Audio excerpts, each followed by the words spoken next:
The NFL is absolutely broken right now. Out of the 8 teams who made it to the NFL divisional playoff round last year, being the LA Rams, Cincinnati Bengals, Kansas City Chiefs, Buffalo Bills, Tennessee Titans, Tampa Bay Buccaneers, Green Bay Packers, and San Francisco 49ers, only 3 of them have a record more than one game above 500.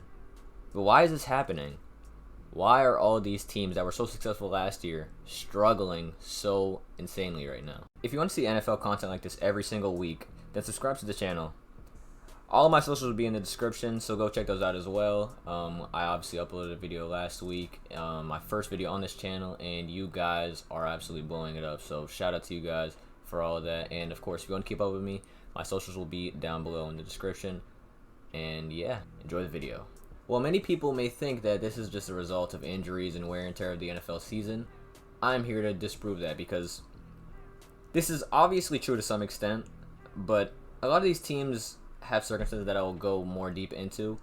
I think the team that this affects the most, though, is the LA Rams, as they lost their wide receiver to Odell Beckham Jr. to torn ACL in the Super Bowl, and the replacement for him, Allen Robinson, has been all right, but he gets nowhere near the amount of involvement in the offense as OBJ did, especially in the red zone. And while I do think OBJ is obviously a much better player, Allen Robinson was a very good wide receiver one in Chicago for multiple years.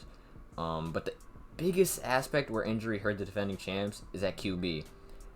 You know, Stafford has not looked all that great, and even though the connection to Cooper Kupp is still there, Stafford has clearly been affected by a shoulder injury that was reported in the preseason. To be quite honest, I don't see the Rams coming back from this and to make the playoffs at all. Like, the Seahawks have just been really good, and the 49ers got a lot better by acquiring CMC a few years back. And the way that Geno Smith has been balling at an absolutely unbelievable MVP level, I just do not see the Rams being able to come back and make the playoffs. I don't know.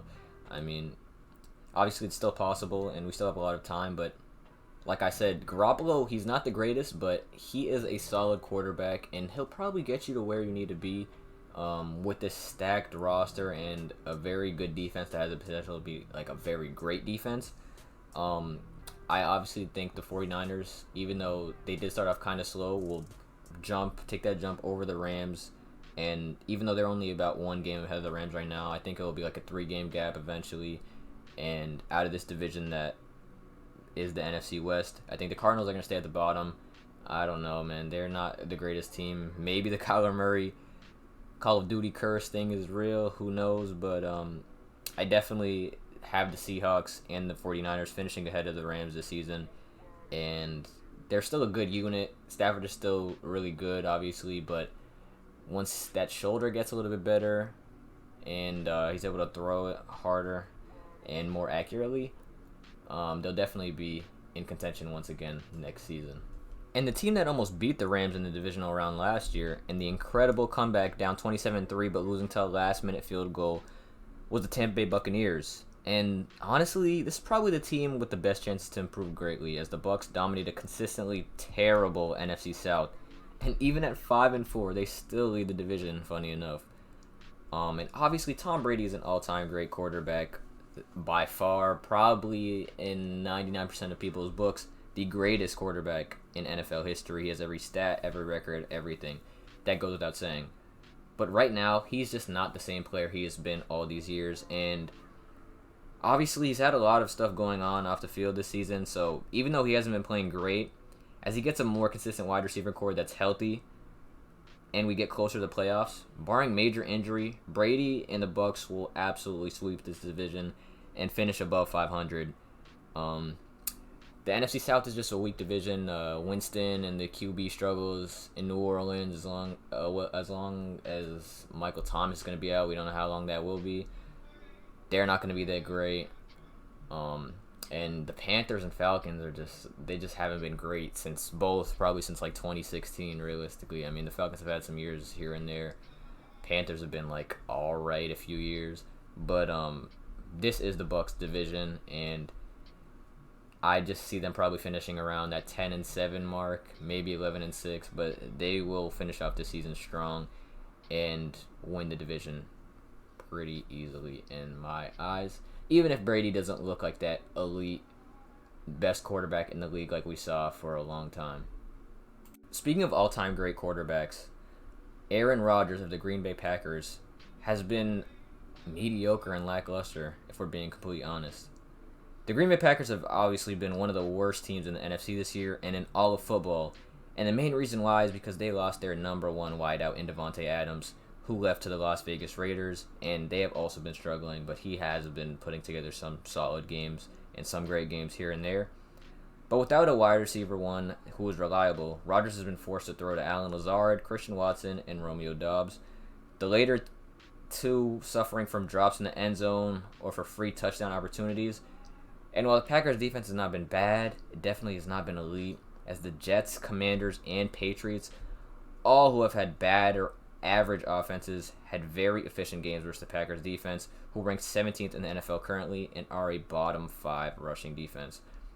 Last Sunday, Rodgers threw 3 interceptions, 2 which were just downright terrible, and 1 which could have been avoided but isn't completely his fault as there was a bad route. But a lot of the time, watching this Packers group, you can just tell Rodgers has to try and force things and make plays, but his receivers are just too inexperienced and don't have a great connection with them to make those big plays down the stretch, which is, why they've lost 3 different one-possession games and barely squeaked out 2 more last week, losing to the Lions, who are bottom feeders and lost the NFC North by far, and only had 1 win until that point. The Packers do still have one of the best QBs in the NFL, and if they're able to land an OBJ, that could obviously completely change their season entirely, but playoff chances for this team are looking slim, and if they're not able to turn it around starting this weekend, and the Vikings keep on this pace they're currently at, it's hard to see the Packers in the playoff picture this year. Those 4 teams are the ones I thought had the biggest drop-offs from last year, with the biggest concerns currently, but I'm also aware the defending AFC champion Bengals have had some really bad losses as well. But coming off of a blowout win versus the Panthers, I believe they'll be in a good position by the time Jamar comes back and be able to make the playoffs, possibly through the wild card, and maybe, but most likely not through winning the division. But again, the Ravens are at the top of the division right now, and Deshaun Watson is coming back, so that division might get a little tougher, but regardless, Burrow's been looking a lot better recently, and Mixon had one of the best games this season by far. So I would not be too worried about the Bengals. But yeah, if you enjoyed this video, leave a like, comment, and subscribe. I'm going to try to consistently upload 1 video a week on this channel, so if that sounds appealing to you, drop a sub by hitting that red button below. Peace. LLE out.